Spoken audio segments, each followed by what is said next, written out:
That's Nick. And that's Joseph, and today we're here to talk about the story of Temple Drake, which was released on the Criterion Collection on December 3rd.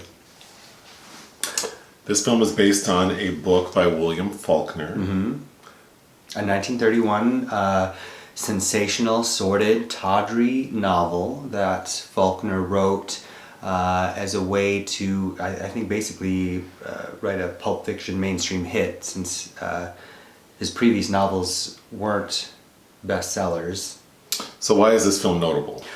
This film is notable, well, one, it's not been available in any shape, way, or form for decades. And it is considered by many as one of the, it's one of the most infamous pre-code films, but many blame this film for the production code being enforced in 1934, Okay. which is a year after this film. So what is it about? It's about Temple Drake, she's a society gal who's a woman of easy virtue, we're led to believe, and is the daughter of a prominent judge. And she leaves... She's the granddaughter. She's the granddaughter of the prominent. She leaves a party one night with one of her many drunken beaux, and gets in a car wreck and ends up being raped, in short. Yeah? Mm-hmm. Yeah. So she's like a socialite. Mm-hmm. Her grandfather is a well-known judge. They're in Virginia? Somewhere in the South? Yeah. Maybe? It doesn't matter. And he wants her grandfather judge. We don't know where her dad is. I don't think they explain what happened to them. Her grandfather, her judge grandfather, wants her to marry a man named Stephen, who's a lawyer. A lawyer who were introduced, played by William Gargan, who's kind of unappealing. Yeah, he's unappealing. He's very milquetoast, not very attractive. But where we meet him, he's defending did you catch that he was defending a black resident? And the first thing the judge does is call him into his quarters and say, "Why are you wasting your time on these people?" So he's a stand-up gentleman. So he's a good guy. He has asked Temple Drake to marry him, and she said no. Mm-hmm. But the grandfather says you should try again because I would love for her to be with you. Mm-hmm. So concurrently, we understand that she's kind of like a loose caboose. She's a flirt. So she is seeing another guy named some younger... Are you talking about the drunk that carries her away? Yes. Actually, her introduction is her left arm backing into a room as she's telling some other person we don't see to go away. Our introduction to her is her coming home late from 3 a.m. or something from being with the gentleman. At daybreak. Yeah, she's seeing a few people, but she leaves a party with this very drunken person, and they get in a car accident, and they're introduced to some bad guys, one of whom is named Trigger, played by Jack LaRue. And they were in search for liquor because it's during Prohibition era, right? So they had to go find a bootlegger to get liquor. They get into the car accident. Some bad guys find them, take them back to the house. It's kind of and then suddenly becomes like an old Gothic film awash in German expressionism, while she's kind of protected from one of these simpletons in this old farmhouse, and then is eventually raped and then carted off by Trigger to work in a whorehouse.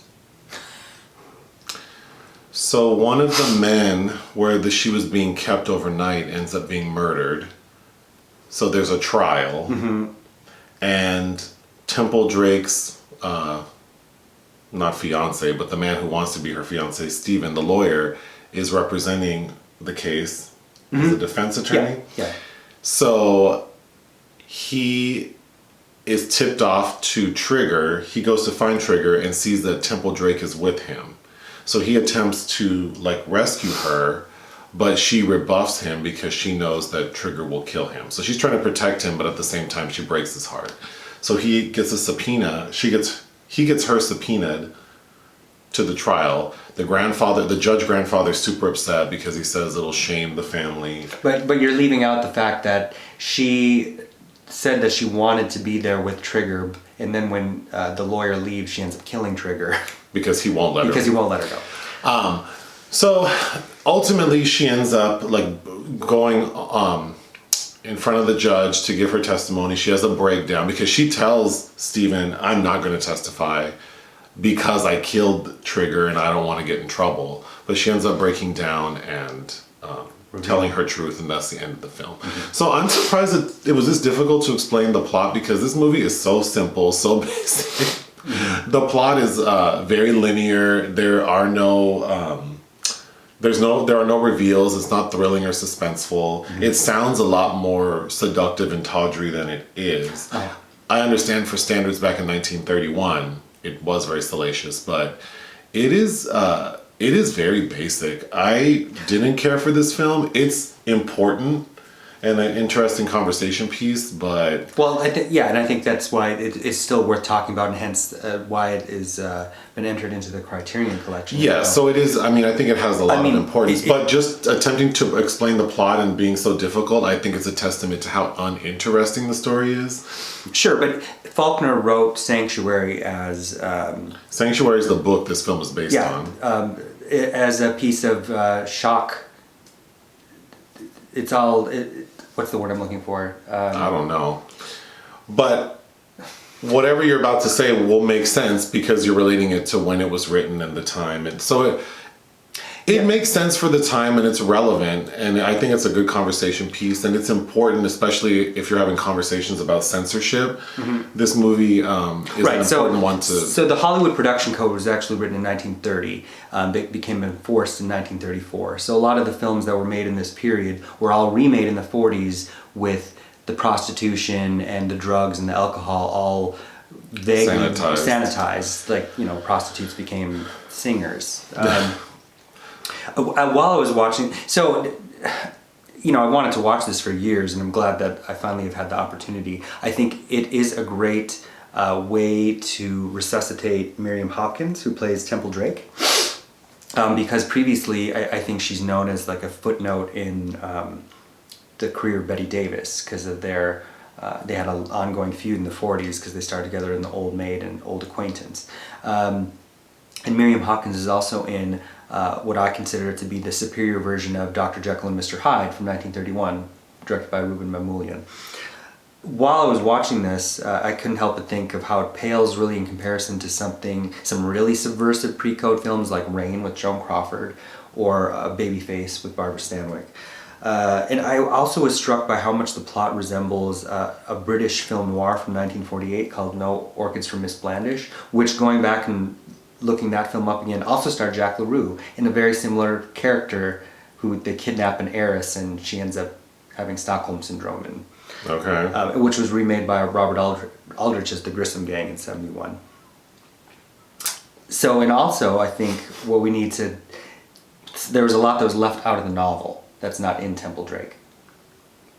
Like most films based on books. Well, the fact that she was raped with a corn cob because Trigger's character is impotent in the book. So he couldn't perform.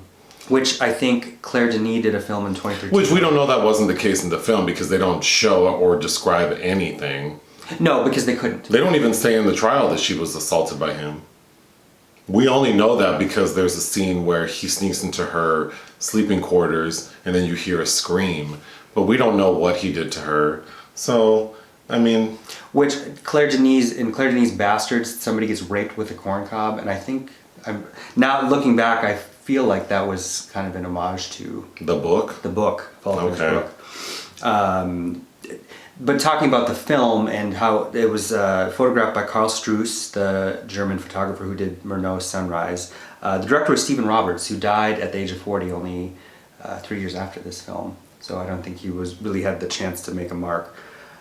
I don't know. I found it enjoyable to watch. You've never seen Miriam Hopkins in a film before? No. I kind of liked. I don't think she's remarkable at all. Compared to Bette Davis. Two old, dry-haired white ladies. I would pick Bette Davis. Sure, for sure. So I don't. But I do think Hopkins is a little bit underappreciated, and Jack LaRue is kind of, whose nickname was the Latin Lover. Okay. I kind of liked him, and noting the difference in the makeup between him and the Gargan fellow, I thought was interesting. Okay. Yeah, I don't know. Yeah, this review's very long for this movie, but I didn't care for it. It's important. Clearly. You know, if you're taking a class, a film class or something about censorship, then it's an interesting film to watch just to compare what was considered so inappropriate in the 1930s compared to what we allow people to watch now and the way we rate things. But the story is not thrilling, it's not interesting. No, and compared to the other classics written by Faulkner, it feels, it does feel like a tawdry, salacious, throwaway kind of thing. I would give it 2 out of 5 stars. I would give it 3 out of 5, but I'm also, it was remade in 1960 by J. Lee Thompson, starring Lee Remick. Okay. What? I mean, No, I didn't know that. I haven't seen that. I would actually love to see that. Or if somebody wanted to remake it today, I'd be curious to see what it would look like. But Okay. all right. Are you done? Yeah, so 3 out of 5. Criterion's release, 4 out of 5. All right. Bye. Bye.